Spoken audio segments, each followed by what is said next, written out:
Hey everybody, what's up? Chad Wesley Smith, Marisa Inda here, Juggernaut Training Systems and Juggernaut AI. We're going to be talking to you about 5 common mistakes in the conventional deadlift and how to fix them. So our first mistake is going to be trying to squat the bar off the floor. A lot of lifters get under the impression that the lower they put their butt, the more effectively they're going to be able to use their legs in the start of the lift. But typically what happens here is as they start to pull, their hips rise, the bar doesn't move anywhere, and then the bar starts to move. Well, that spot where the bar starts to move, that's where you want to put your hips anyways. So you need to find more tension in your hamstrings in the start position. An effective way to do this is in your setup to RDL to the bar. So it's like you're doing an air RDL, hinging at the hip, pushing your hips back, finding that tension in the hamstring, then pulling yourself down the rest of the way into the start position. This is generally going to be a higher hip position. Granted, everyone's going to be a little bit different based on their unique body proportions and leverages, but very, very rare that someone would be in a parallel squat to initiate the deadlift. So common mistake number 2 in the deadlift is going to be spending too long in the start position. Sometimes people, they get down there in their start position and they're really trying to get their grip set or whatever, but what you're doing is you're losing any kind of stretch reflex that you could have from a more dynamic start. You're just kind of wasting energy. You're taking some of that pop out of your legs.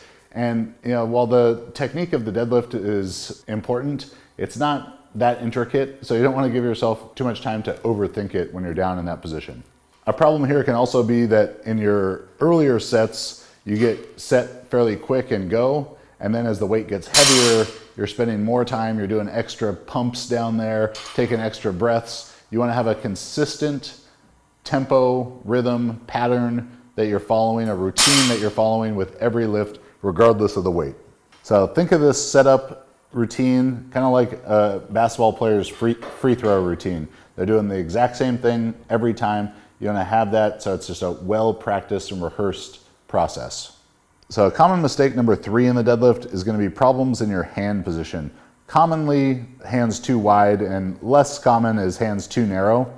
But the hands too wide, I think a lot of people, they see a deadlift video of Brian Shaw or something. They're like, wow, this guy's a great deadlifter and his hands are really wide. I'm going to put my hands and maybe feet really wide as well. But they're not taking into account that they're not 6'8", 450 pounds, and they don't need to be that wide.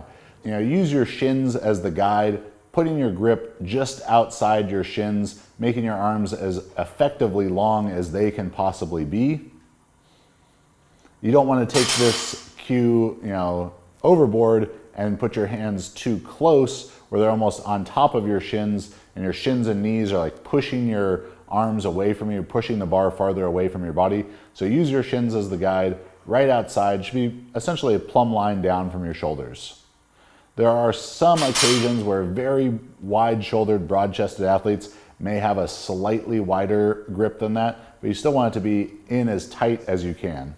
So common mistake number 4 in the deadlift is going to be a loss of position in the start, and that is what's creating a bad lockout for athletes. So a lot of times, whether it's people trying to start too fast off the floor, trying to be overly explosive while they initiate the lift, is causing their hips to rise too soon, maybe causing them to have a little bit of rounding at the low back, putting them in a bad hip position to finish the lift.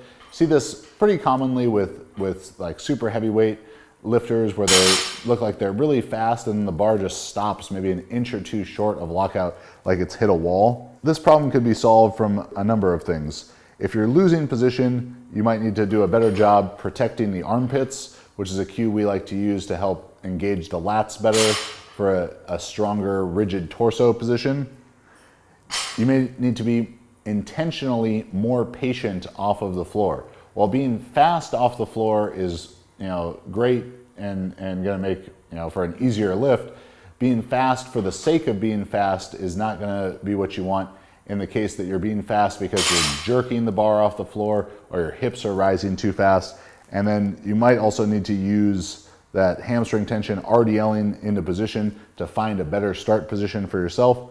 Finally, if you're struggling with this issue, doing halting deadlifts can be a good way to practice better start position, and that better start position will carry over to a better lockout. So our 5th and final common mistake in the deadlift and how to fix it is a late lockout. So late lockout is going to be you're initiating the lockout and the bar is well past your knees, this often is going to have the athlete leaning back in the finish, and sometimes that's leading to an unlocking of the knees once the bar, like after the bar has been locked out. So we want to move the bar as short a distance as possible so we can lift as heavy as possible. And in doing this, we want to have a compact early lockout. So when the bar reaches the bottom of Marissa's knees, that's when she wants to initiate flexing her glutes to drive her hips forward to meet the bar at its lowest point. Exercise you can do to help improve this would be a block pull from 2 or 3 inch blocks.